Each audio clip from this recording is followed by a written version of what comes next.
In the next few minutes, I'm going to showcase how we can prevent and remediate non-malware-based zero-day attacks through spear phishing. On the left, we have a victim machine. On the right, we have a hacker's machine. An email has been received by the user, which is an attempt to trick the user into thinking that their PayPal account has been locked. This looks like an email that would normally come from PayPal. They are asked to click on the link to reset their password. As you can see here, if you hover over the link, the destination site is not PayPal. There is a 1 instead of an L, which will take the user to an alternate destination where the attacker wants them to go. The user will click on the link and the browser is opened. Here we see that McAfee has been initiated and caught the malware, right? Wrong. It shows that an exploit kit was launched, quarantined by McAfee, and then deleted. The user believes that they are safe. The reality is that something else has happened. The attacker machine on the right has launched an exploit against Internet Explorer, in this case Metasploit, where a session was established back to the command and control server. We'll establish a session and open up a command shell. We see that we have a full-blown session back to the user's machine, and the user has no idea that anything is happening in the background.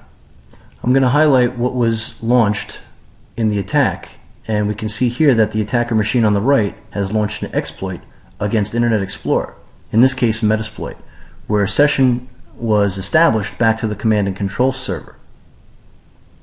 We'll establish a session and open up a command shell. We see here that we have a full-blown session back to the user's machine, and the user has no idea that anything is happening in the background.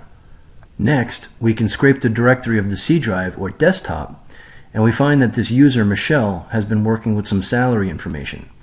Within seconds, we can easily copy these files out to our command and control server. I can launch a net view to see what other storage shares or mapped network drives that I could look for more sensitive data. Maybe there are proprietary files with company secrets, photos, or videos that can be leaked. I can look at the user's IP and network information to get a better idea of the infrastructure and where I can laterally move to. I could also ping my command and control server to ensure I have reachability. The main goal here is to exercise stealth and stay quiet because we have circumvented the computer's security software. Now I will use native Windows tools to continue to go undetected, and I'll execute a PowerShell script which will run quietly in memory that can break hashes of all passwords found on this local workstation.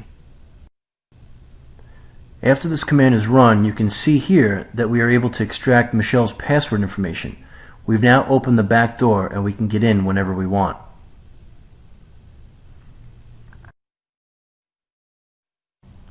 Now what we'll do is we'll execute a sticky keys attack which changes one character value in the computer registry that will act as a debugger, which will send us all the keystroke information.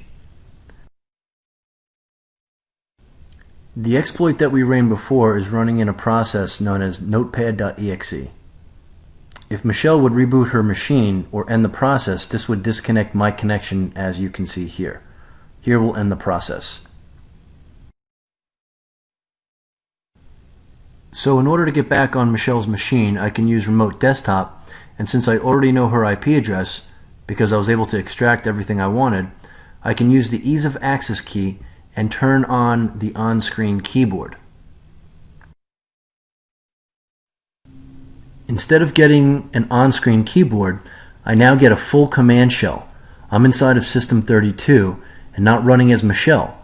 I can do everything I did before, only now without fully ever logging onto her machine. So I can come back to her machine whenever I want over the next several days, weeks, or months and use her valid credentials to find out what I'm looking for or to spy on her. In addition, I can slowly move around the network as a valid user, Michelle, and can never get caught. Now when we turn on our software, we have a completely different outcome. We go back to the original email and click on the link.